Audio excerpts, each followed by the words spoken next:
So what made you decide to remain a teacher at SCHS for such a long time? I was happy here. My wife taught in Shelby County as well, and I had tried corporate life and didn't like it. Found that I liked working with kids and liked working with teachers, in the teaching game. And, I think if you like to teach, boy, if as long as I was making enough money to feed myself and my family, and the area here is relatively inexpensive as far as the nation. If they paid you twice as much but you taught in New York City, you'd be a pauper. You'd probably have to take a second job. It was a combination of liking teaching, us both getting a job here. I think I'd have been happy with any group of high school kids, so I saw no reason to change, raised a family here. Shelbyville's a great place to raise kids, all those factors combined. And somehow or another, I didn't get fired, so there you go. So was there ever a time when you considered leaving the school? I was offered head football coaching jobs here and there around the country. And when I always saw myself as a math teacher who coached football. I coached football for, just over 20 years here. And, which I think is the best teaching job there is. You're teaching something that you obviously love. And if somebody doesn't want to do what you tell them to do, you just tell them to hit the trail. You can't do that in a math class.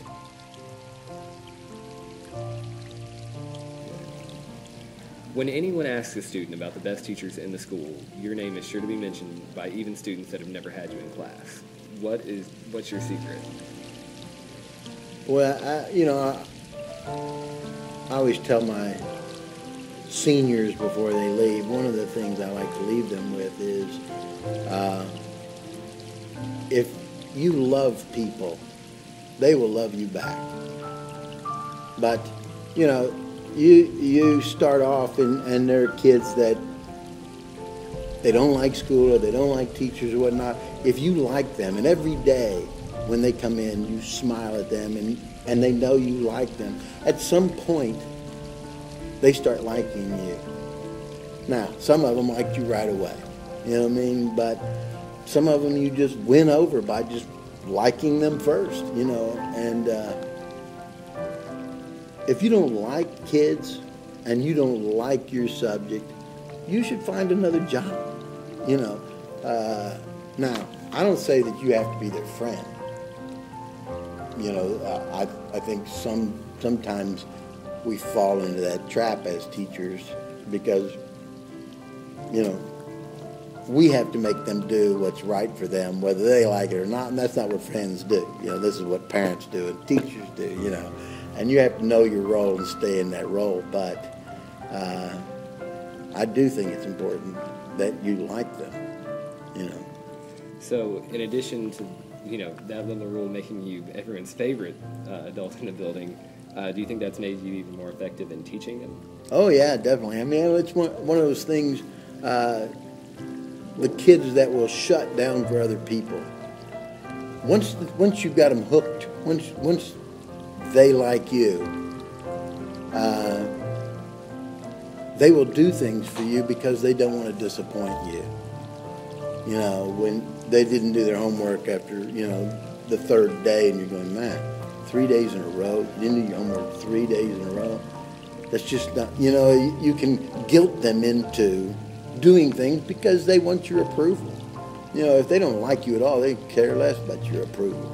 So I think it is helpful in teaching, and getting the best out of them if they want to succeed for you as well as for themselves. So if you have only one bit of wisdom to bestow upon the current and future students of SCHS, what would that be?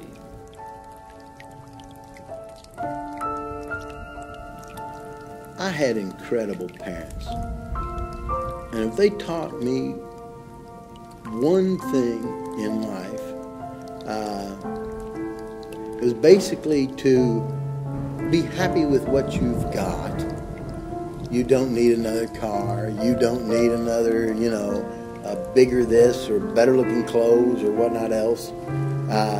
Those things can be fun, but you don't need that to be happy, You should be happy with what you have. But you should never be satisfied with what you know. There's always something out there that should intrigue you, the political world, what's going on with climate change, what's going on in Egypt right now. I'm ashamed of myself for not knowing another language, for not being able to play an instrument, and in my retirement I'm going to do those things, That I think either you are growing and learning and getting more interested in the world, or you're dying.